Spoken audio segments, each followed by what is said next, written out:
Yeah, so you called us and... Well, actually, I was selling my mother's house. Yeah. And Steve, the realtor, told me that the buyers needed a new roof on the house before they could get financed. Yeah. So Steve suggested the roofing guys. So we gave them a call. They came out, looked at the situation, and they were very prompt. Told me exactly what I needed and did it in record time, in my opinion. But they did a very good job. They went above and beyond what we needed. Helped with the insurance claim, told me exactly what I needed to do, which I didn't have any idea what to do. And it worked out really well. Worked out good. And how long did it take? Maybe 3 weeks. Okay. It was quick.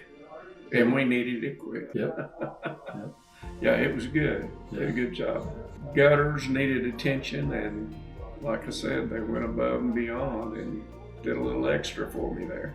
Everybody's happy. Awesome.